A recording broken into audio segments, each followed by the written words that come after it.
Yeah, a window idea. Again, this is a strategy that writers use to protect Oh, themselves yeah. from their own fear Mhm. and insecurity. A writer says this is a window idea. It doesn't mean we're going to open a window and let in some fresh air. It doesn't mean we're going to look out the window for new ideas. It means the next words out of my mouth are going to be so bad that I'm going to want to open the nearest window and throw myself out, and you're going to want to help me. And the, Well, this is great.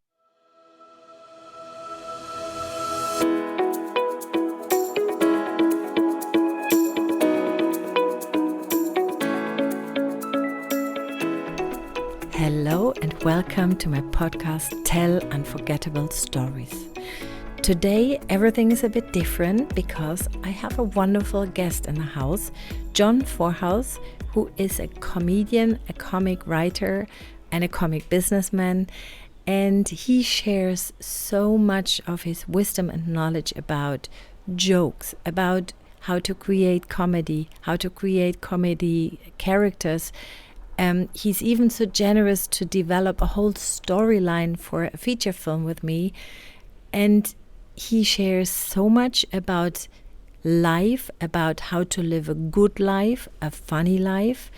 He's even sharing his business model, which is hilarious, and how to build good jokes. So this interview is packed full with a lot of insights from one of the most famous teachers and writers of good comedies in the United States. John has shared his wisdom in more than 40 countries with young and not so young writers all over the world.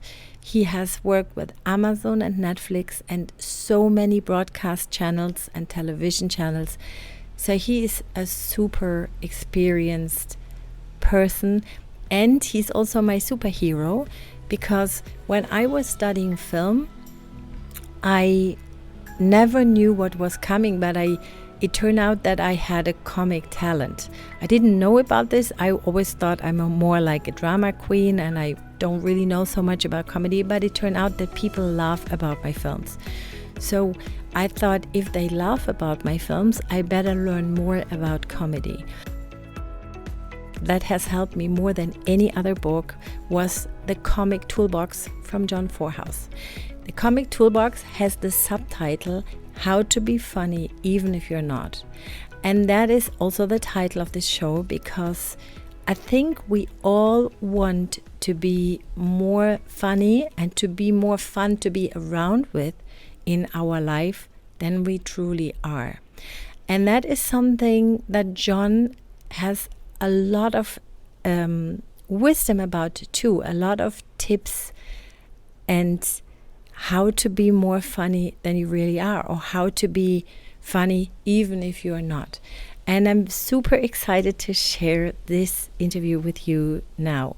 There's just one more thing I need to tell you, because when I listened to the show and edited it, I was a bit surprised about myself because John was saying all these amazing things and I didn't react appropriately sometimes. And first I wondered why, because he was saying wonderful things about his experience. And I said, okay, yes, okay, next topic, next question. And I was thinking, what the hell? Why didn't I stop and say, wow, this is amazing.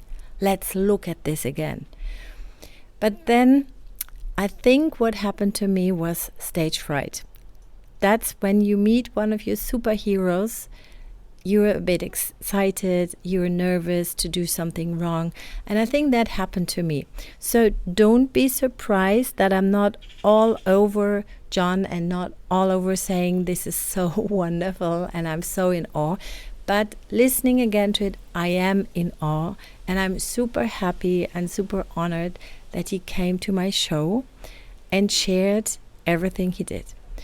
So now I hope you have as much fun and you learned so much as I did, and have a wonderful time listening to this episode.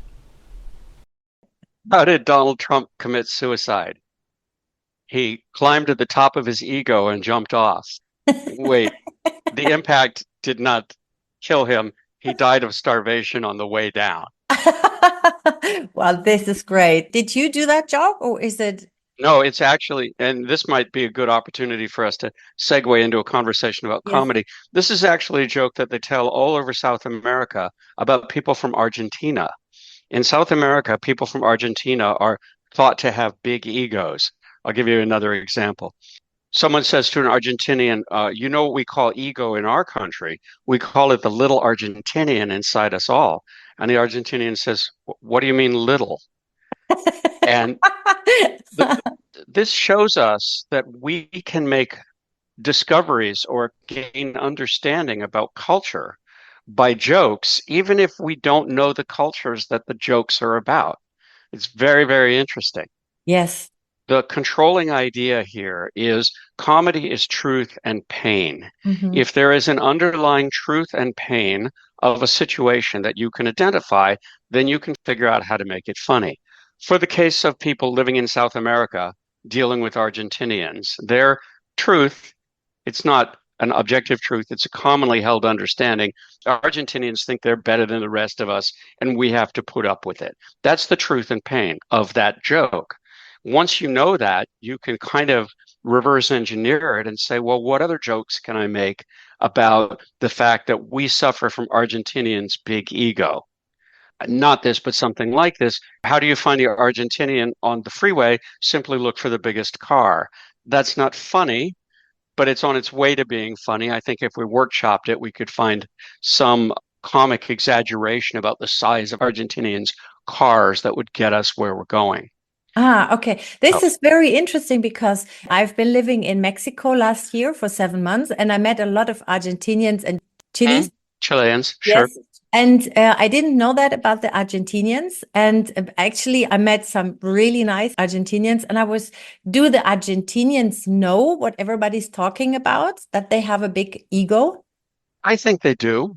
Look, here's the thing. People tell jokes about other people. I'm sure that in the north of Germany, they make fun of people from the south of Yes. Germany, Yes. and from the south of Germany, they make fun of people from the north of Germany. And in Switzerland, they make fun of people from the next valley over, or just about the Swiss in general. It's not a good thing or a bad thing that we behave in these ways. It's just how we naturally deal with the other. One thing that we do with the other is belittle them and make jokes about them. It makes us feel more connected to our own community. Like I Yes. said, not a good thing, not a bad thing, just a thing that Well, is. yes, yes. And when I prepared this interview, I went to a coffee shop and I sat there and I was thinking about the German sense of humor and how can you help us bring more fun into the German culture and everything. And then I heard some four older men at my side. They were making funny remarks and it was so funny because they tried to quote philosophers and I did it all wrong. And it was really nice and funny. And so I looked at them and there were four Germans that had Turkish origin. And so we looked at each other and I said, I think the philosopher said this. And then we all laughed and it was so funny. And I thought, very rarely does this happen to me with another German person with totally German origins. It happens to me a lot with people from other countries. So, and then I said that to them and they experience a lot of racism. So they were so happy that there was a person saying, it's so good to have you in Germany. Otherwise, we wouldn't have anything to laugh about, you know? So it's a delicate topic in Germany, I would say. Yeah. I have a couple of thoughts. One is if comedy is truth and pain, then we can certainly expect oppressed people to make jokes as a defense against the pain that they suffer. The other is, I don't know if this is true of Germans as a group, as a population, but I had a student in a class last year, German student, say, the thing you need to understand about the Germans is that we are not encouraged to experience emotional intensity. And I thought, well, that might or might not be true. If it is true, that certainly is going to be a block to creativity, to comedy, to storytelling, because all of those things require direct access to emotional intensity. Absent that, you might get something that is very well structured, but not particularly heartfelt, one might say. So I'll offer a further thought. In my lifetime of teaching and training comedy writers all around the world, I have discovered that comedy writers in any one country are more like comedy writers in other countries than they are like the rest of the people in their country. And we're just different. So even if we were to make it a blanket characterization, Germans are not encouraged to experience emotional intensity, we would still expect to find those who are drawn to comedy and creativity to have a greater willingness to experience emotional intensity. And that's what makes them comedy writers and not dull normals. Yeah. I will come back to that in a minute. That's very, very touching and very important.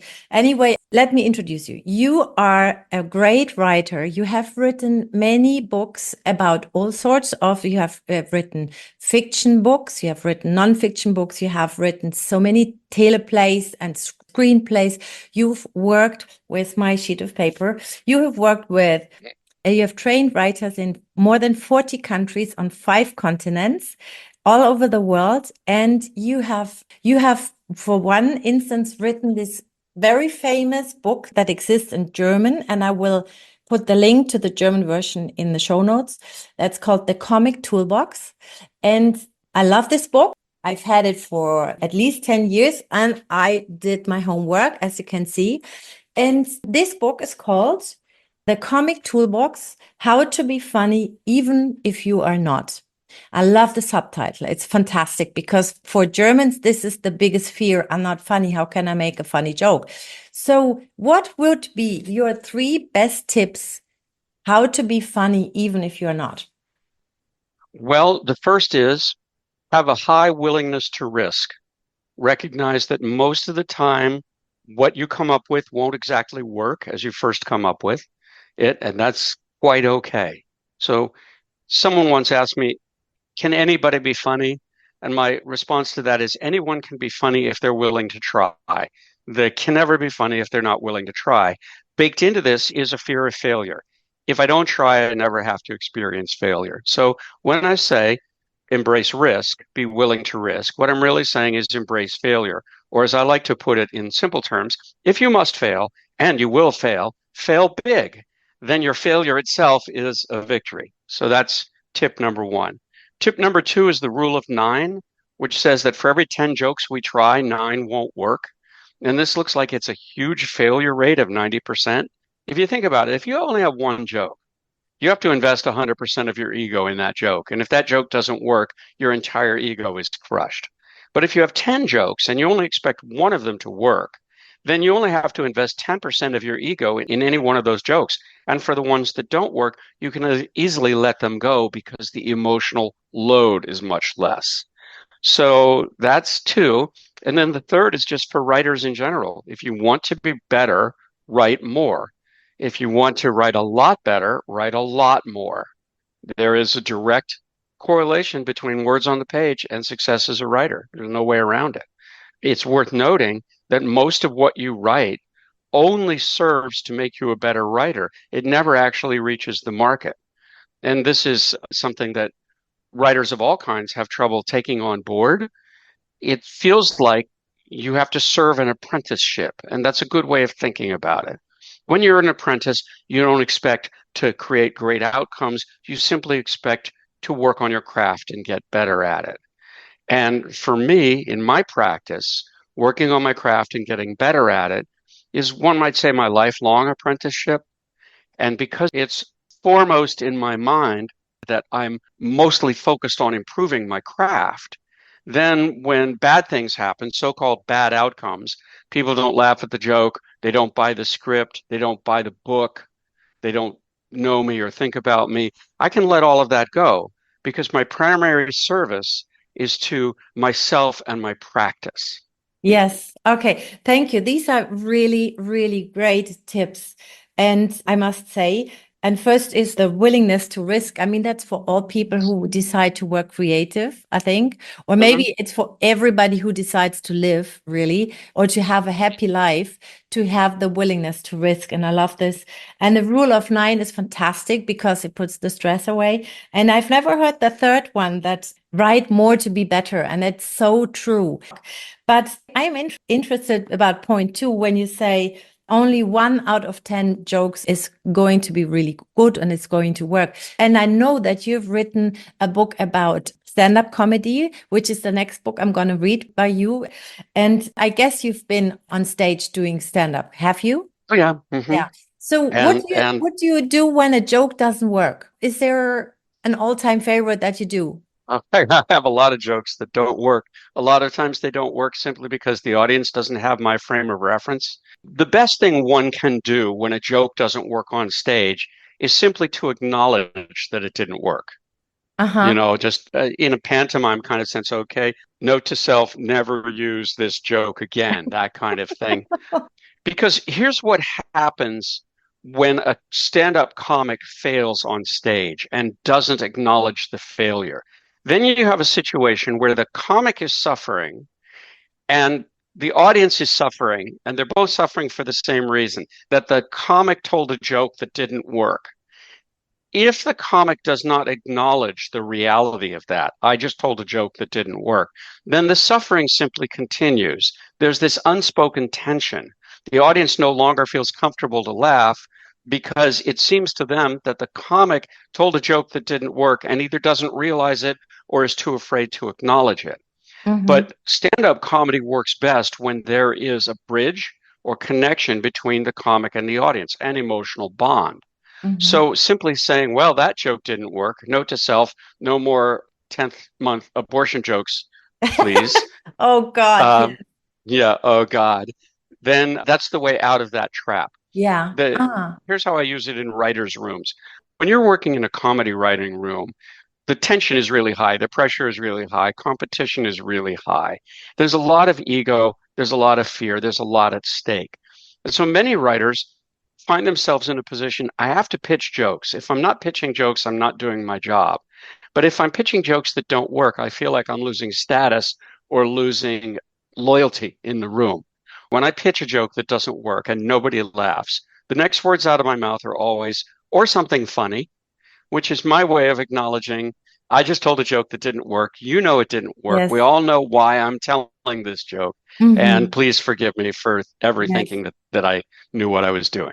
Yes, that's why I loved, for everybody who doesn't know this, like a couple of weeks ago, I had the pleasure to participate in a 1 day workshop from John. And one of the first things you said was, we will have a lot of window ideas, or you said, I invite you to have window ideas. And you asked us, so what's a window idea? And we came up with all sorts of things. And then you said, Yeah, no.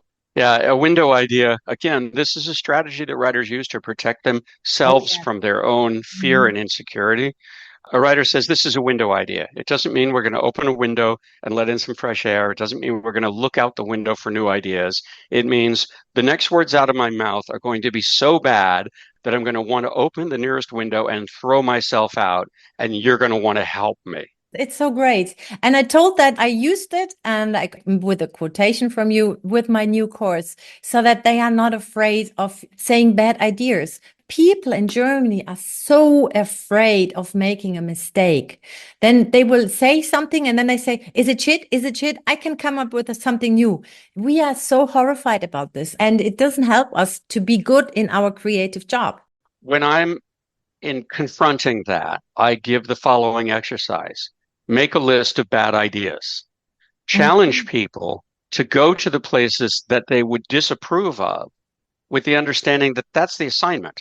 The assignment is not to stay away from bad ideas. The assignment is to identify what you think bad ideas are. Inevitably, it turns out those ideas aren't as bad as you think they are Mhm. because Mhm. there's something in it that makes you think it's a bad idea, but behind the bad idea is a good idea. This was expressed to me once by a young lady student as the blind date paradigm.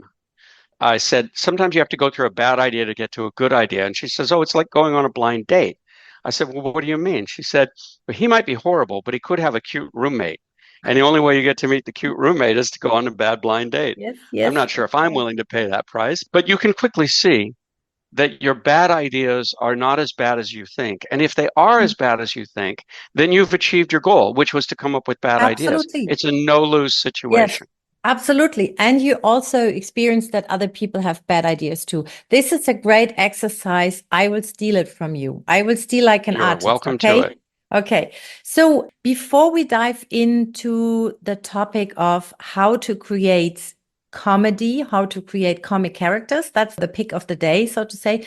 I would like to ask a little bit more about yourself, because what I'm wondering about is how old were you when you realized that you are a funny person?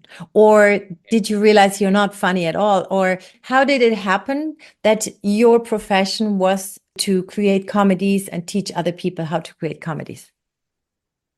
Well, I can tell you my memory of the first time I landed a joke. I was 5 years old. I was in the kindergarten Christmas play. I was playing Santa Claus. Now, I'm a little person and I was a tiny person then. So I was a little kid in a big Santa suit. For starters, a few days before the pageant, I got hit in the eye. And so I had a big black eye. And I remember clearly walking out on stage like this in profile and then turning and facing the audience and giving them a look at this little tiny Santa with a big black eye. And they lost it. And I thought, oh, this is fun. I didn't pursue it as a practitioner, actor, entertainer, anything like that. But I was always kind of funny. I was always making up words. As the youngest child in my family, I got a lot of positive reinforcement for being cute and funny. And by the time I was in high school, I was writing short stories and plays and kind of finding my way to my words. I graduated from university with a degree in creative writing, so I at least knew that that's where my focus lay.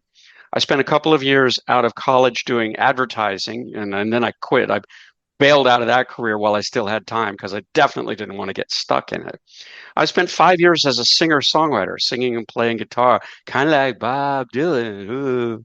And in that period of time, I discovered there were two things I couldn't do particularly well, sing and play guitar. But that's when I really learned about how to be present on stage and make jokes with intent. My best songs were my funny songs, and my best moments were usually between the songs when I didn't feel self-conscious about how bad my singing and my playing were, just talking to the audience. When I moved to Los Angeles in 1985 from Boston, I wasn't quite sure what path I was going to follow, and I toyed with the idea of doing stand-up comedy, but I found that being in bars, smoky bars at the time, late at night with a bunch of people just like me was not a particularly healthful environment. And again, I asked myself, as people will fruitfully ask themselves, where is my strength? Clearly, my strength was in words on the page. And so that's when I devoted myself to writing situation comedy. To continue the story, I had a certain amount of early success as a sitcom writer. I wrote for Married with Children, Charles in Charge, some other shows that you've heard of, and many that you've never heard of. And I came up against a certain limitation that I had. And that limitation was I got comedy, but I didn't really understand story. And so I used one of my most successful life hacks, which was whenever there's something that I want to learn how to do better, I find someone to pay me to teach it. And so I started teaching classes at UCLA Writers Program Extension, Can you say that storytelling. again? So Yeah, whenever you are bad at something, you find somebody. No, tell me again. Sorry. no. Whenever I want to learn how to do something, I find someone to pay me to teach it. Wow, this is Uh, impressive. oh, listen, when I first came to Hollywood, almost the first thing I did was teach a class called Breaking into Hollywood because I figured who better qualified to do it than somebody who was trying to do it, who better qualified to teach it.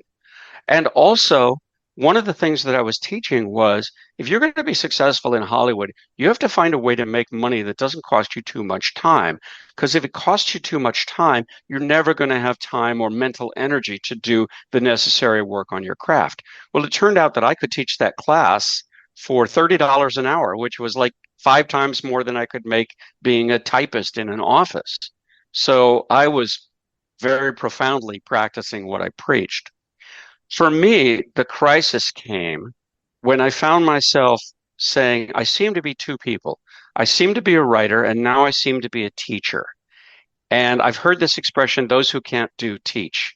And I never want to get stuck being the teacher who rests on his laurels but has nothing new to say about his own craft or practice. So I came up with this idea, how about those who can do both? And for me, someone who is fully defined as a writer and fully defined as a teacher, I found that if I just moved back and forth between those realms, constantly writing to improve my teaching and teaching to improve my writing, that's when my business model started to gain traction. That's when I really started to thrive as someone who wasn't afraid to be a writer who teaches and equally wasn't afraid to be a teacher who writes. Wow, that's very interesting. What was your business model then? I'm not sure if I could tell you for straight, but I'll tell you the joke version of it. This is my business model. Walk down the beach, pick up everything you find, turn it into a party hat. That's how I have lived my professional life. When opportunities come to me, I just grab them and go with them. I'm highly drawn to new things and new opportunities. If somebody were to shoot me an email tomorrow and say, I live in Kathmandu, Rwanda, Nepal, any place you can think of.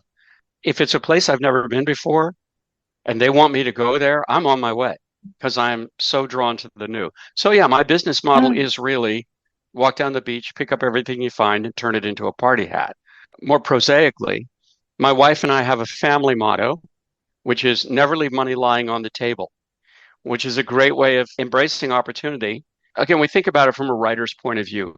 As a writer, you might get a job offer that is not enough money or not enough status or not enough something. And you would find yourself saying, well, should I take this job or not take this job? And in our family, in our household, there's never any doubt about this because our controlling idea is seize opportunities that present Mm. themselves, never Mhm. leave money lying on the table. But Mhm. even at that, if the money's not there, the question can be asked, and I ask this all the time, what other benefits can I expect from saying yes to this opportunity? Can I learn some stuff that I don't know? Can I have a writing opportunity that I wouldn't otherwise have? Can I have a travel opportunity that I wouldn't otherwise have? Can I have a growth opportunity that I wouldn't otherwise have? This is a way of thinking beyond the fact that they're never paying me as much as I think they should be paying me. And, this is not just true, it's true of everybody. Yes, Generally, that's generally, That's absolutely beautiful. I've been thinking about that a lot because I'm writing a little guidebook at the moment. And one of the things that I found most helpful in life to become a happy person is basically this, to see the opportunities in your life, to see the chances in your life. Because most people, they run around and they don't see them. They have so much and they don't see them and they don't take it. This is, in my point of view, one of the most important things to become a happy person. I'm going to yes and that and tell you what I think is the shorthand strategy for being happy day in and Ah, day okay, out. great. Yes. It requires two tools, and those tools are awareness and acceptance. Awareness is the simple acknowledgement I see myself as I currently am. And acceptance is I am okay with myself as I currently am. And it seems very simple and kind of self-evident, but I don't think most people are consciously trying to be in awareness and acceptance of themselves. And those who are trying to be in awareness of acceptance, sometimes we call them Buddhists, sometimes we call them meditators, sometimes we call them happy writers. It's a trick of the mind. It's not positivity. I want to make this clear. It's not like blind optimism. Oh, It's yes. simple acceptance of the thing that is. Because if we take it down to cases, someone sees an opportunity, but they're afraid of a negative outcome. They're afraid of a bad outcome. So they don't seize the opportunity. And then they experience regret that they didn't seize the opportunity. Why regret? Because they let their fear get in the way of their desire. The fear blocked the desire. Now they have all this regret about, oh, I shouldn't have been so fearful at that moment in the past. Now here come awareness and acceptance to the rescue, because awareness says, I see that I was fearful. I see that I am fearful. Acceptance says, it's okay that I was fearful. That's who I was back then. It's okay that I'm fearful now. That's who I am right now.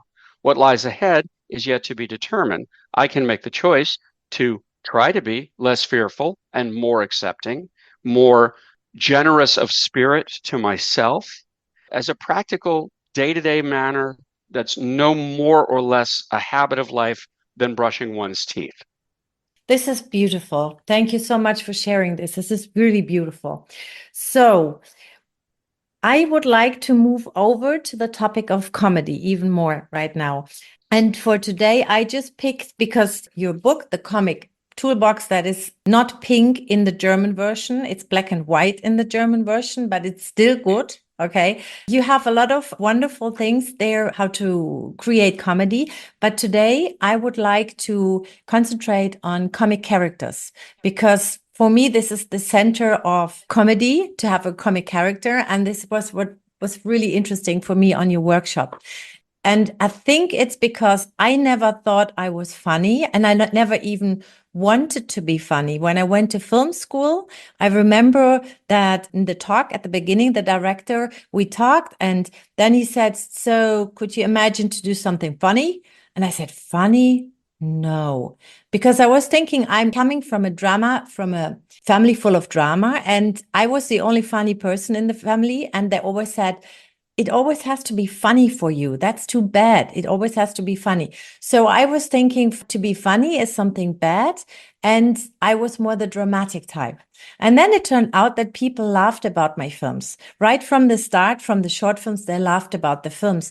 And I realized, oh, maybe I am a little bit funny, or maybe I can do something funny. So I tried to learn as much as I could, but I concentrated always on making fun about myself or finding comic characters, finding the comic in the character to make it funny. So I'm sure there's a lot more to comedy than that, but I would like to concentrate on comic characters today. Do you think that's a good idea? Surely, let's do it. Okay, so you said when on the workshop we started with comic filter.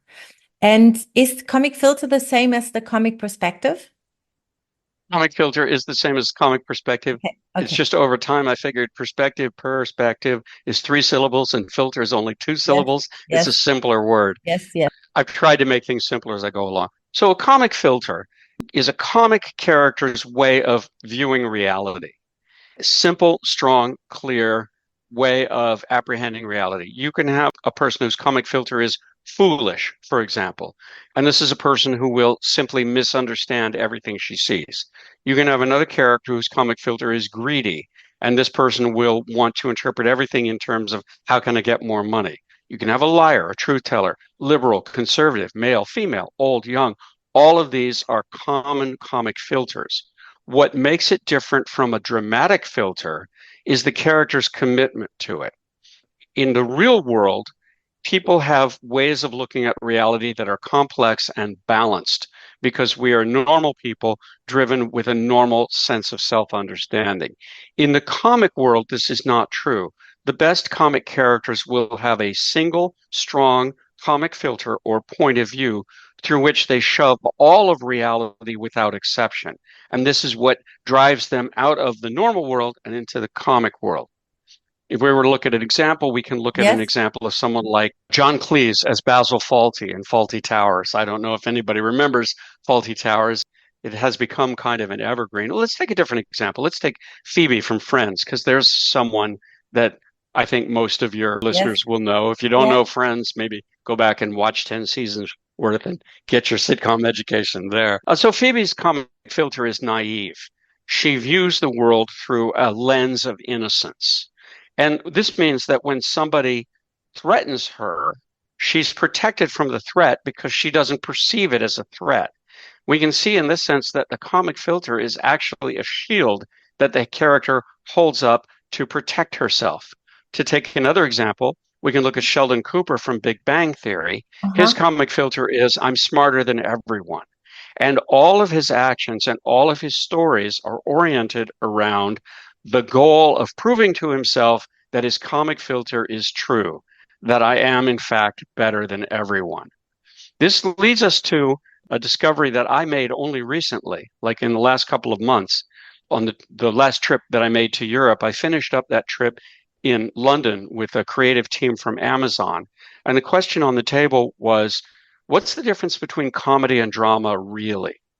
And I got to thinking about it, and I thought, Comic characters are driven toward goals of self-interest. Comic characters are driven toward goals of self-image. They do things to make themselves feel better about themselves. Mm-hmm. Dramatic characters are driven toward goals of self-interest.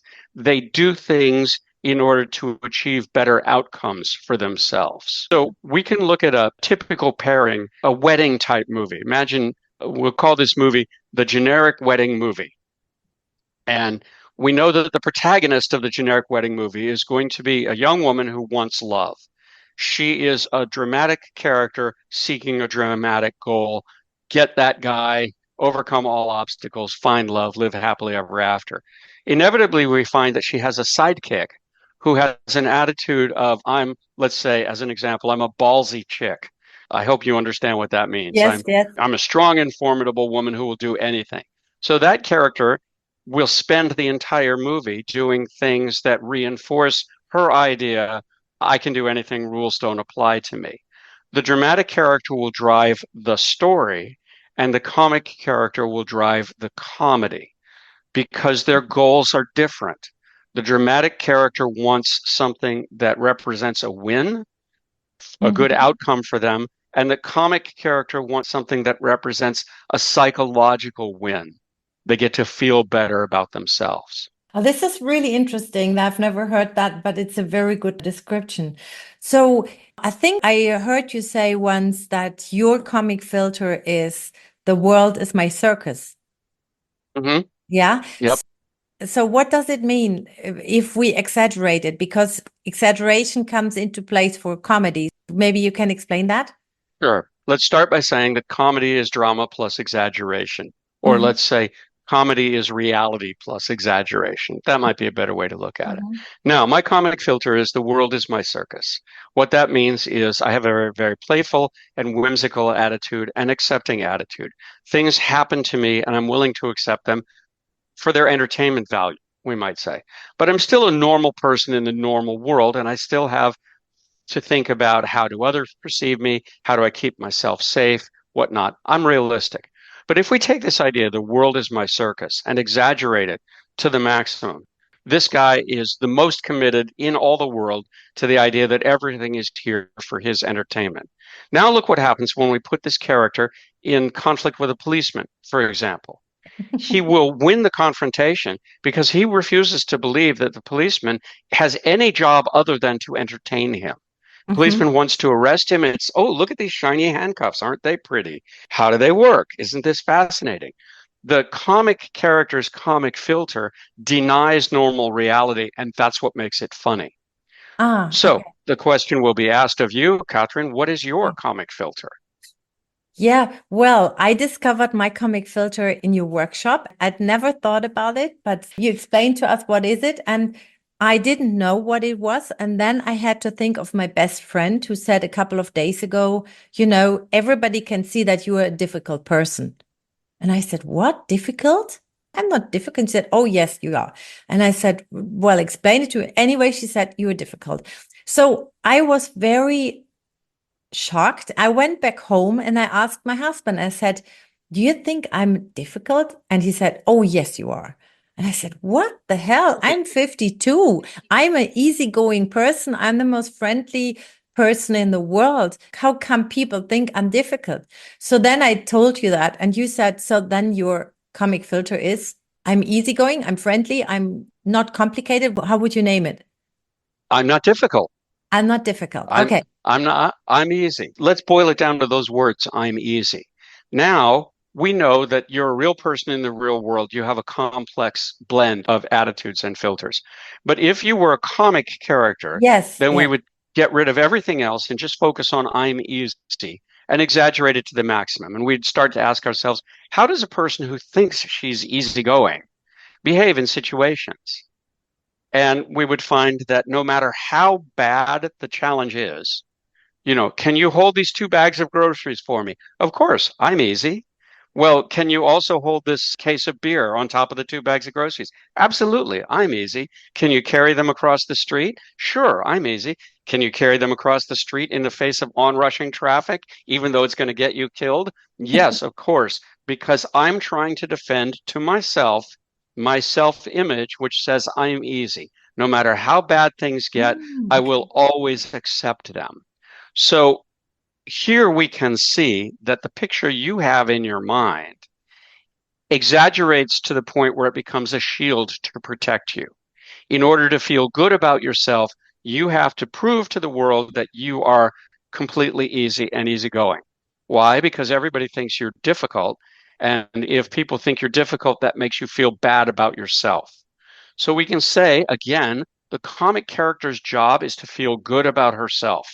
And she will take whatever steps she can in order to achieve that goal.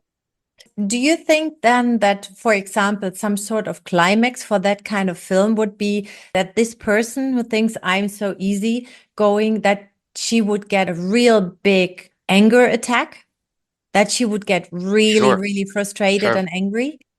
sure. Let's make this very simple. The kind of story that you're talking about has a very simple structure, and I'll share the structure with you. Okay. It is a hero's journey from denial to acceptance. In this case, the hero starts out in denial of the fact that I have my own needs and my needs are valid needs. When the story starts out, this is a character who is serving everyone other than herself. That's what it means to be easy. You need someone to pick you up at the airport, I'm easy. You need someone to help you move, I'm easy. You need someone to help you have sex with your ex-girlfriend, I'm easy. This is an extreme situation. Yes. But Yes. storytelling is about pressure. To quote myself, the truth is revealed under pressure. If you don't put a character under pressure, you don't motivate the character to make a journey from denial to acceptance of the truth. Mhm. So, in the case of a character who starts out the story thinking, I'm easy and nothing will ever make me be other than that, we can predict that she will reach a point where she actually goes into explosive change from denial to acceptance of the truth. I'm not easy. I'm not in service to others. I have my own needs. My needs are valid. And if you don't like it, world, screw you, or even Mhm. stronger Mhm. language than that. So, yes, not only can we expect that character to undergo the change, we can expect it to happen in just the way you suggested, which is a big explosion. That Mhm. all that repressed anger is going to come out. And when it comes out, Mhm. it's going to be a fiery explosion that will be the ultimate pressure that leads the character to a new truth. We can use this tool in our real lives, as you yourself have experienced. Guy comes along and stands in front of you in a classroom. This guy here stands in front of you in a classroom and asks you a provocative question. What's your comic filter? And you come up with something that you think is valid. I'm easy. And then you test it against people around you and they say, actually, we think you're the opposite of that.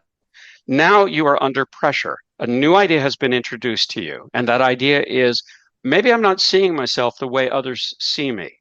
And if you're a person with creative ambition, then you understand that part of my job is to continue my own emotional and intellectual growth, increase my awareness.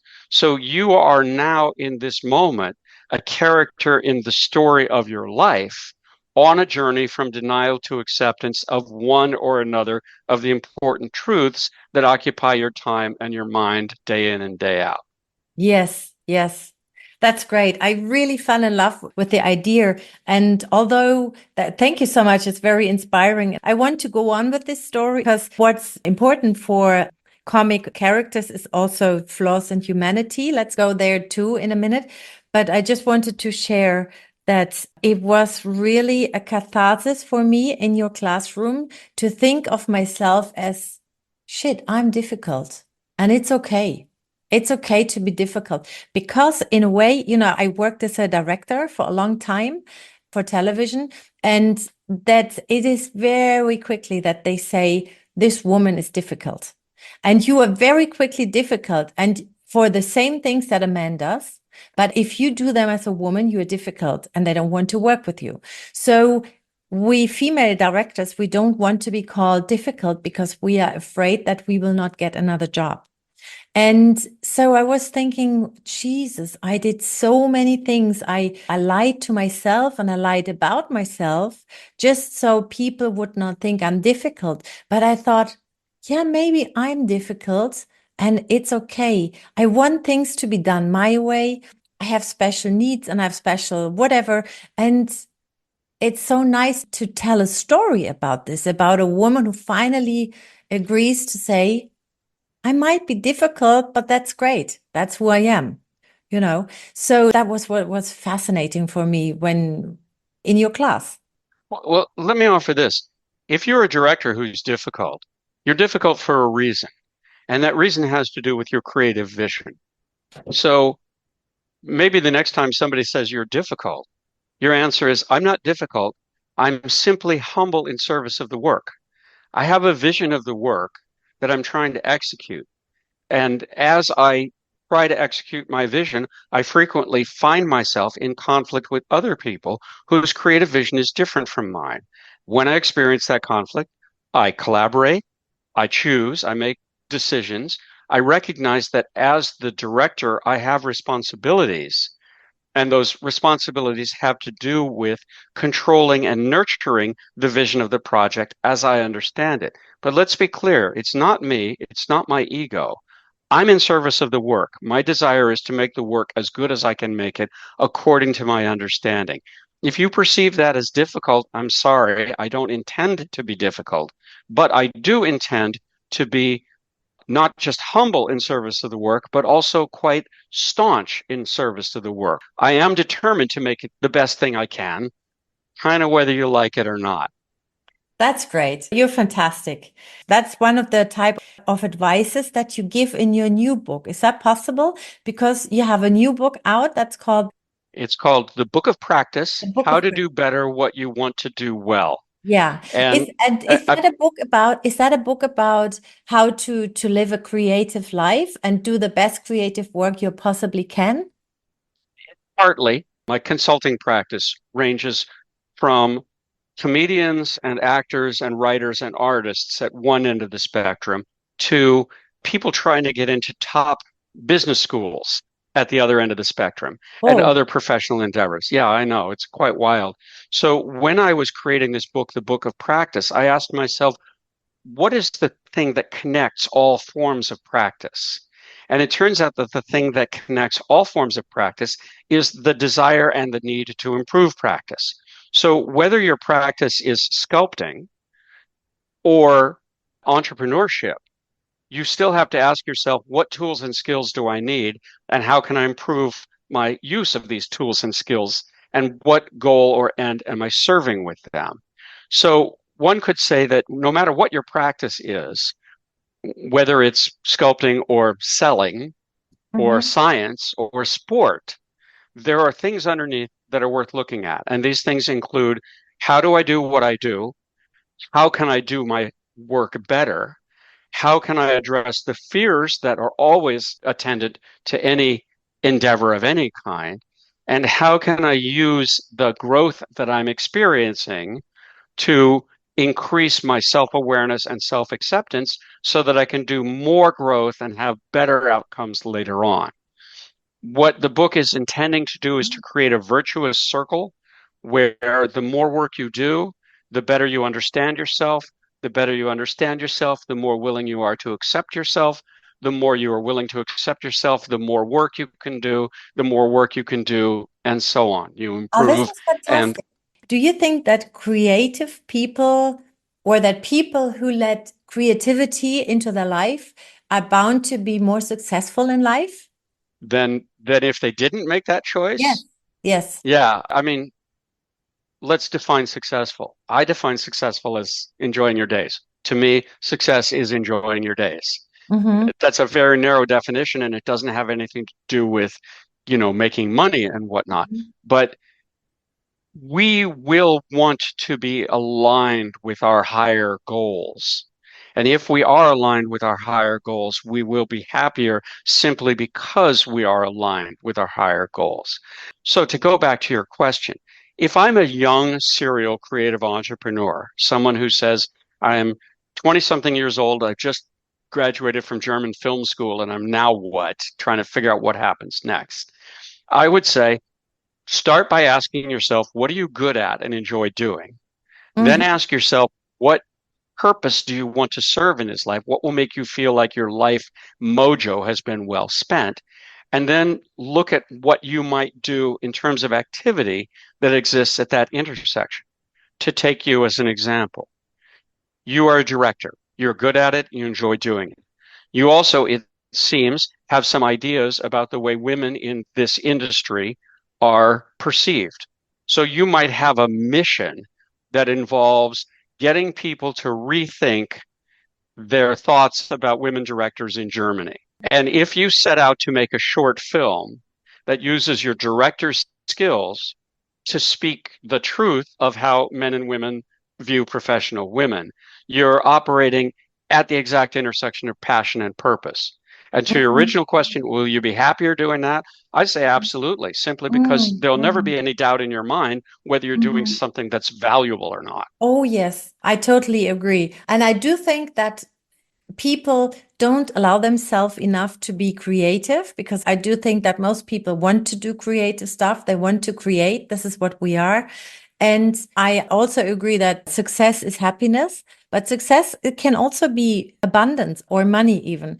And I felt people who allow themselves to be more creative are more self-confident. And then if you're more self-confident, it's easier to be successful. And then it's I'll easier to buy, make money. Yeah. So I'll buy that. so anyway, we only have a little bit left, and we didn't finish the comic character thing.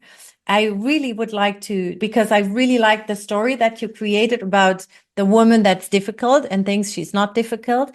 And you said, okay, the first thing is that she has a comic filter, and the second is that we exaggerate this filter, right? That would mean like exaggerating the world around her, that people make it extremely difficult for her to be easygoing and nice. Is that correct? That will certainly be part of the storytelling for sure, Yeah. because the truth is revealed under pressure. Outer Hmm. reality must put pressure on her flaw, on her lie, rather, to bring it into truth. If you want to make a comic character out of nothing at all, there are four parts. We've already identified two of the parts, comic filter and exaggeration. The other two parts are flaws and gifts, and I'll define these things for you. Flaws are negative qualities or qualities of separation that we endow to the character so that the audience feels safe to laugh, because a thing isn't funny to the person it's happening to. It's funny to the people watching. And we can imagine that this character, who thinks she's not at all difficult, and in fact is very difficult, she's going to experience a lot of things that are not great for her on her journey to a new truth. She's going to experience pressure. It's not going to be fun for her. It'll be fun for us watching, as long as we feel safe, sufficiently emotionally distant from her, that we can watch her journey unfold without fearing too much that it is our journey we're looking at. And so strategic creative comic creators give their comic characters a lot of flaws or qualities of difference. We might say of this difficult character that she is uncompromising, that she's no nonsense, that she is a severe dresser, that she has a upright posture, that she has a stick up her ass, some might say. And we create this picture in our mind of someone who's very prim and proper, and is so prim and proper that we feel safe. We feel like that person's not like me, so I can watch what happens to her and feel safe. This is why Mhm. you endow comic characters with flaws. But Mhm. here's the thing. If all you do is create distance between the audience and the audience feels safe to laugh, but they don't care. So we need to create not just distance, but also an emotional bond between the Mhm. audience and the character, so that the audience will laugh at what happens to the character, but also care about what happens to the character. And the way we create this bond is by endowing the character with gifts, qualities that inspire in the audience a sense of sympathy or empathy. Sympathy, I like that woman. Empathy, I am like that woman. Now, all of a sudden, we're looking at somebody who's suffering, and we're laughing because they're suffering, but we're also feeling their pain because on some level we identify with them. And if it sounds like we've created a kind of an inner tension in the character, where the flaws are driving the character one way and the gifts are driving the character the other way, that's absolutely true. We're also creating that inner tension within the audience. the audience ends up loving and hating the comic character at the same time. And the fact that they hold both of these feelings in the pit of their stomach, in their hearts at the same time, is actually what makes it funny because they're experiencing tension. They are storing tension within themselves and they're looking for release of that tension. And when they get it, it comes in a form of a big explosion that we call a laugh. What would be gifts for this Oh, difficult person that would well, make it? commitment to goal, loyalty to friends, strong sense of self, uncompromising attitude, clarity of vision, intelligence, artistic vision, empathy. That list goes on and on. Okay. It's a completely arbitrary list. You make it up Yeah. as you go along. Here's another way of understanding our job when we're creating characters. In a sense, when we set out to create a character, we are a detective of a certain type, a detective who follows clues, but actually invents the clues that she follows.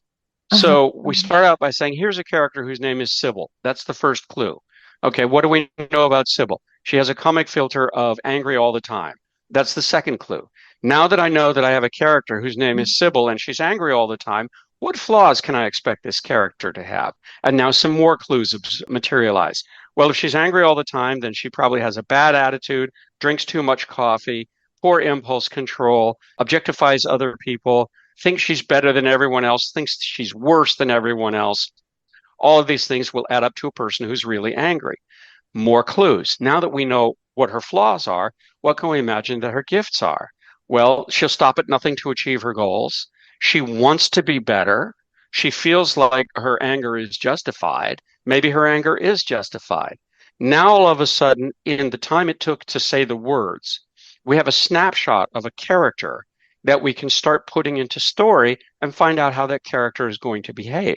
Then our job of giving ourselves new clues and following and interpreting those clues continues. Oh, this is so great. It's amazing how quickly you can come up with ideas. I love the comic filter of being angry all the time. I love that filter. It's great. So, when is your next workshop where you work with directors? I really want to participate in the workshop. Well, you can help make that happen. I will be back in Europe in spring of 2025. And if you're listening to this podcast 5 years from now, that was 5 years ago. You have a homepage where we can find dates. Yes, my homepage is my name, johnvorhaus.com. Mhm. Most of my books are available there for digital download at very Yes, reasonable prices. Print versions are available, but I don't ship outside the United States. It's just too expensive. You're better off buying yes, print yes, copies through Amazon yes, because, they can do what I can't do. But for digital copies or for interesting queries or opportunities, if you're in Eritrea right now and you think yes. Eritrea needs a situation comedy and you'd like me to come help you set it up, just send me an email. You can find Ah, a link to my okay. email on my website as well. Ah, this is great. Yeah, I will probably be back in Mexico in spring, so I will try to get you to Mexico. I Yeah. love that. I'm happy to go. I've been there before. Okay. I look forward to going back again. Okay, I really wanted to develop this script with you. It would be very much fun. So now we are almost at an end. There's one question left that I want to ask you, and that is in my point of view, it's a big one, especially for German people. Because when I sat at that table, they're just preparing the interview, and I talked to these Turkish guys who were so funny. And they said, yeah, Germans are world championship in moaning and groaning. If they want to laugh, they go into the cellar. You know what that means? This is the Sure. saying in Germany. They want to laugh. We are world championship in moaning and groaning. Although we are very well off as a country and we have a very high standard of security and whatnot. So how, because I think laughing and having fun is one of the best things, and uplifting people is one of the best things in the world. So what can each person that listens to this podcast or reads your book, how can we use the comic toolbox, or how can we use comedy to make our life more fun, to laugh more, and maybe to even laugh more about ourselves? We start by recognizing that comedy has power. And broadly speaking, it's a power that moves in one of two directions. There's the power to lift up and the power to knock down. Both of these are powers that comedy historically has used. The power to lift up has to do with relieving suffering. Like you're going to die and you know you're going to die. So we need to make jokes about it so you don't live every day in despair and fear of your own death. That's an example of comedy used as a power to uplift. Comedy is also historically used to attack social norms and structures, to point to society and say, hey, you guys, you're doing this all wrong. So, in that sense, power can be thought of as iconoclastic. That is, it breaks idols. And that is a legitimate use of comedy. It's not my choice, but it is a valid choice. For people who want to use comedy as a counter to this idea of laughing in the cellar, simply make the choice to use your comedy to lift people up. You can make the choice to make it your brand. It's my brand to be a lifter upper. It's other people's brand to be a knocker downer. There are jokes that I can't tell because I'm a lifter upper that knocker downers can tell. That joke about the island of garbage in the ocean that was Puerto Rico, that joke that was told at a Trump rally by a comic who is self-defined as an insult comic. He didn't really get away with it in that context, but he gets away with it in most contexts because that's his brand. If you make it your brand to tell devastatingly destructive jokes, then people who like your brand will accept it. If you want to live a happier life, I say, make your brand an uplifting brand. Because at the end of the day, no audience will ever be as attentive to our work as we are ourselves. And if your work is uplifting to you and nobody else, that's still a profound win. What's the expression? Be the change you wish to see in the world. The fact is, whatever change you create, the world's probably not going to know about it for the most part.